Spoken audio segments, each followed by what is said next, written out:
Background को कोई जज नहीं करेगा। मैं अभी बता रहा हूँ, जो मैं बात करने वाला हूँ बहुत ही ज़्यादा इन्फॉर्मेटिव और सेंसिटिव चीज़ है, तो जो मैं बोल रहा हूँ उस पे ही गौर करना। बैकग्राउंड पे वापस कह रहा हूँ, कोई भी फोकस नहीं करना चाहिए।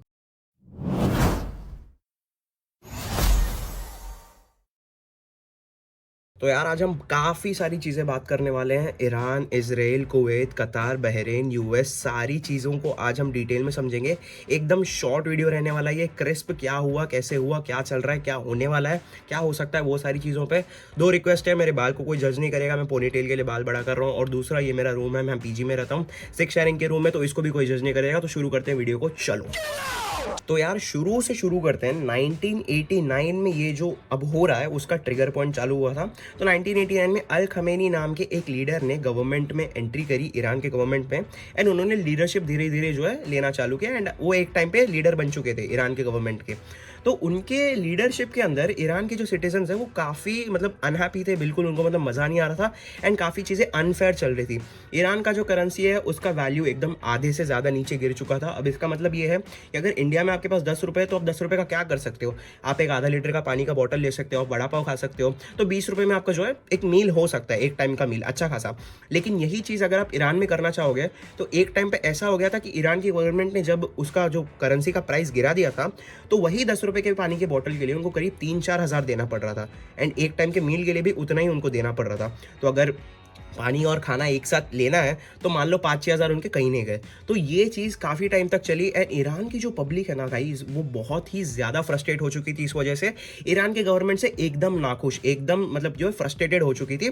तो क्या किया उन्होंने, दिसंबर के एंड में, पिछले साल 2025 दिसंबर के एंड में वो रोड पे आए एंड उन्होंने प्रोटेस्ट करना चालू किया। कौन? ईरान की सिटीजन्स जो है, गवर्नमेंट से अल खमेनी को निकालो, गवर्नमेंट के लीडर को चेंज करो, हमें कोई और मॉडरेट, कोई रेशनल लीडर चाहिए जो प्रैक्टिकली सोच सके, ईरान के पब्लिक के लिए सोच सके। लेकिन ये चीज़ कुछ दिनों तक चली। एंड ईरान के गवर्नमेंट ने सोचो कैसे उनको रिप्लाई किया रहेगा। उन्होंने मिलिट्री को भेजा रोड पे, 7 से 8 हज़ार प्रोटेस्टर्स को जान से मारा गया। ये चीज़ ने बहुत ही बड़ा ग्लोबल आउटरीच क्रिएट किया ईरान के अंदर ही, क्योंकि ये ईरान और ईरान के गवर्नमेंट के बीच की बात है। तो ऐसा नहीं है कि मतलब ईरान के जो लोग हैं वो सिर्फ ईरान में ही रहते हैं। अब इंडियंस भी देख लो, हर जगह पे स्टार्टेड है, यूएस, नेपाल, यूके, ऑस्ट्रेलिया, हर जगह पे जो है इंडियंस है वहाँ पे। तो वैसे ही ईरान के लोग जो है वो भी ग्लोबली हर जगह पे अवेलेबल हैं। तो उन्होंने सोशल मीडिया पे इस चीज़ को काफ़ी ज़्यादा सेंसिटिवली जो है अनाउंस कर दिया। एंड है एक्चुअली ये सेंसिटिव चीज़। ऐसे ही कोई गवर्नमेंट जाके 7 से 8 हज़ार लोगों को नहीं मार सकता जस्ट बिकॉज वो डिमांड कर रहे हैं कि गवर्नमेंट को चेंज करो, क्योंकि कुछ एक्चुअली अनफेयर हो रहा है ईरान में। तो ये चीज़ ग्लोबली जब सबने देखा तो काफ़ी ज़्यादा आउटरीच होने लगा सोशल मीडिया पे, काफ़ी ज़्यादा ये चीज़ ट्रेंडिंग होने लगी। बट ये चीज़ के साथ साथ पैरेलली इजराइल और यूएस मिलके स्विट्जरलैंड में जेनीवा नाम का एक जगह है जहाँ पे उन्होंने एक पीस ट्रीटी बुलाया। तो पीस ट्रीटी मतलब एक छोटा स्मॉल टॉक जैसा था, जहाँ पे ईरान को भी इनवाइट किया गया था। अब ये सारी चीज़ें तो हो रही थी जहाँ पे ईरान इंटरनली सफोकेट हो रहे हैं उनके लीडर की वजह से, ये सब चीज़ तो हो रही है। लेकिन साइड बाय साइड ईरान की गवर्नमेंट एक ऐसी चीज़ भी कर रही थी जो ग्लोबली काफ़ी ज़्यादा हार्मफुल है, जो है यूरेनियम को स्टोर करना। अब जिनको पता नहीं यूरेनियम क्या है, यूरेनियम एक टाइप का मेटल है जिसको न्यूक्लियर बॉम्ब और न्यूक्लियर अटैक्स के लिए काफ़ी ज़्यादा यूज़ किया जाता है। तो जितना ज़्यादा न्यूक्लियर आपके पास होगा तो उतना ही यूरेनियम भी आपके पास होना चाहिए। तो यूरेनियम से ही न्यूक्लियर बॉम्ब्स बनते हैं बेसिकली। तो यूएस और इजराइल जो है उन्होंने जेनीवा में एक मीटिंग बुलाई, यहाँ पे ईरान भी इनवाइटेड थे। तो शुरू में जो है यूएस गवर्नमेंट ने पता कर लिया कि मतलब ईरान के पास इतना सारा यूरेनियम पड़ा हुआ है। तो उन्होंने बोला कि भाई आपके पास जितना भी यूरेनियम है वो पहले तो हमें डिपॉजिट कर दो, यूएस मिलिट्री के पास वो यूरेनियम का जो है ओनरशिप आना चाहिए। एंड हमें कभी भी कोई भी टाइम अगर आपके मिलिट्री बेसिस पे हमें रेड करना है, या फिर आपके कोई लैब्स या फिर कोई न्यूक्लियर प्लांट्स पे अगर हमें रेड करना है, चेक करना है कि आप एग्जैक्टली क्या कर रहे हो अंदर, तो हमें वो परमिशन भी होनी चाहिए। तो ये एक मतलब काफ़ी मतलब जो है नीश चीज़ है कि यूएस गवर्नमेंट ने ये एक ऑप्शन रखा उनके लिए। And Iran as usual obviously कोई भी गवर्नमेंट शायद यही करती अगर वो कोई यूरेनियम का चीज़ कर रहे हैं, नहीं भी कर रहे हैं, उन्होंने सीधा मना कर दिया यूएस को कि भाई नहीं, आपको हम ये चीज़ नहीं करने देंगे, आप हमारे न्यूक्लियर लैब्स में या फिर मिलिट्री बेसिस में नहीं आ सकते, हम जो कर रहे हैं हम वो करेंगे, आपको जो करना है आप करो। तो ये चीज़ जैसे ही डिक्लेयर करी ट्रंप यूएस प्रेसिडेंट ने, तुरंत ही कुछ दिनों बाद एक एयर स्ट्राइक जो है लॉन्च किया, जहाँ पे काफ़ी सारे मिसाइल्स, काफ़ी सारे एयर स्ट्राइक्स ईरान के गवर्नमेंट पे हुआ। तो ये चीज़ होना चाहिए था ईरान के न्यूक्लियर प्लांट्स पे, लेकिन आई don't know what happened, but Iran के गवर्नमेंट हब्स पे भी हुआ, जहाँ पे ईरान के जो लीडर थे अल खमेनी, उनकी डेथ हो गई। एंड साथ ही साथ 40 supreme leaders, supreme government leaders की भी डेथ हुई है। तो इस डेथ के चलते दौरान ईरान की पब्लिक दो चीज़ों में स्प्लिट हुई है। एक टाइप ऑफ पब्लिक जो कह रही है कि हम खुश हैं कि अल खमेनी जो है वो फाइनली मारे गए, अब ईरान का जो गवर्नमेंट है उसको एक अच्छा लीडर मिलना चाहिए। उस चीज़ के टॉक्स पे एक जो है पार्ट ऑफ पब्लिक बोल रही है, लेकिन दूसरी पार्ट ऑफ पब्लिक, उनको दो मिक्स्ड इमोशंस है। एक तो अल खमेनी की मौत हो गई, एंड दूसरी जो ये चीज़ है कि अब आगे चल के वॉर शुरू होगा, क्योंकि यूएस ने ना ही सिर्फ ईरान के न्यूक्लियर प्लांट्स पे हाथ लगाया, बट गवर्नमेंट पे हाथ लगाया डायरेक्टली। एंड यहाँ के जो नॉर्मल सिटीजन्स है वो भी काफ़ी ज़्यादा इफेक्ट हुए हैं, क्योंकि आसपास अगर कोई ब्लास्ट हो रहा है तो यार आसपास के लोग भी मारे जाते हैं। तो ऐसे काफ़ी सारे लोगों की डेथ हुई है उस अटैक पे जो यूएस ने मिलके ईरान पे करा है। अब यूएस ने जो अटैक करा है ईरान पे, इसके 3 मेजर रीजंस है जो यूएस ने खुद कहा है। सबसे पहला जो है मिसाइल इंडस्ट्री की वाट लगानी है, मतलब जहाँ से भी वो मिसाइल्स और रॉकेट्स और जो मतलब दूसरे कंट्री पे अटैक करने के लॉन्च करते हैं वो बेसिस की वाट लगा दें वो, तो वो चीज़ अनफॉर्चुनेटली नहीं कर पाए US, I don't know why. दूसरा रीज़न ये है कि हमें ऑब्वियसली आपके न्यूक्लियर प्लांट्स जो है उसको डिस्ट्रॉय करना है, ताकि जितना भी यूरेनियम आपने रखा है आप उससे कोई न्यूक्लियर बॉम्ब्स बना के कोई और कंट्री पे अटैक ना कर सकें। एंड आपने हमको कंट्रोल नहीं दिया है आपके न्यूक्लियर प्लांट्स, और हम जो भी रेड मतलब जो भी रिक्वेस्ट उन्होंने रखा था उस जेनीवा के पीस ट्रीटी में, उसके लिए जो मना किया है उसके लिए हमने अटैक करा है। एंड तीसरा एक और रीज़न जो मतलब मुझे थोड़ा मतलब I don't know, I am dicey about it, I am not completely satisfied with the reason. ये रीज़न बताया उन्होंने कि हम आपके सिटीजन्स को फ्री कर रहे हैं, आपके जो गवर्नमेंट की वजह से आप सफ़र कर रहे थे, अल खमेनी हो गए या फिर जो भी अदर जो भी गवर्नमेंट ऑफिशियल जो 40 लोग मारे गए उसमें, हमने पर्पसली उनको जो है उस जगह पे अटैक करा है ताकि आप फ्री हो सको, आपकी जो मतलब ईरानियन सिटीजन्स है आप उसके डोमिनेशन से जो है बाहर आ सको। तो ये तीसरा रीज़न उन्होंने रखा है। तो जैसे ही अटैक हुआ 28 फरवरी को, जब यूएस और इसराइल ने मिलकर ये अटैक ईरान पे लॉन्च किया है, ईरान का रिप्लाई कुछ 3-4 घंटों के अंदर अंदर तुरंत उन्होंने अटैक करा है वापस। कहाँ पे?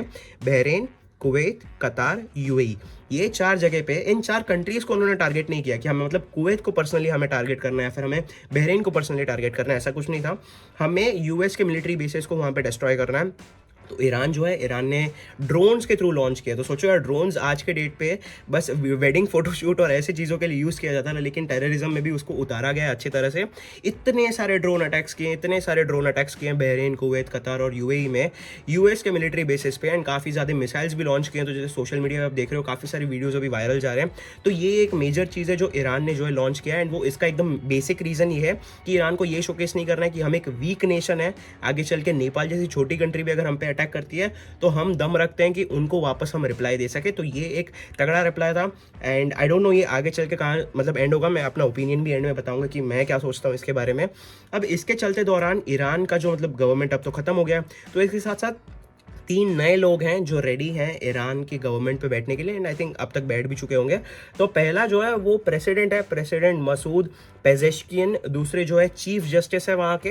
एंड तीसरे जो है वो गार्डियन काउंसिल के एक मेंबर है। तो ये 3 लोगों ने एक टेम्परेरी काउंसिल फॉर्म करके बाय द ईरानियन लॉ, उसके थ्रू वो अभी गवर्नमेंट को रन कर रहे हैं। इसके चलते दौरान जो अल खमेनी के फॉलोअर्स थे, अल खमेनी जिनको काफ़ी ज़्यादा पसंद थे, वो लोग ये कह रहे हैं कि हम अल खमेनी के जो मतलब सन है मोश्तबा, उनको हम ईरान के जो है थ्रोन पे बिठाना चाहते हैं, वो गवर्नमेंट के लीडर बनेंगे। तो ऐसे मतलब ईरान के इंटरनल कॉन्फ्लिक्ट्स भी चल रहे हैं काफ़ी ज़्यादा। एंड ईरान ने जो है अटैक भी करा है यूएस पे। तो ये सारी चीज़ें पैरेलली चल रही है। अब इस अटैक्स के ख़त्म होने का डेट किसी को भी नहीं पता। अटैक्स जो है अब तक इतने सारे हुए हैं, आगे चल के होंगे नहीं होंगे किसी को कोई आइडिया नहीं है। अब मेरा पर्सनल ओपिनियन, मैं तो यार यही कहूँगा कि ये जो भी हो रहा है this is like something which is going to affect globally.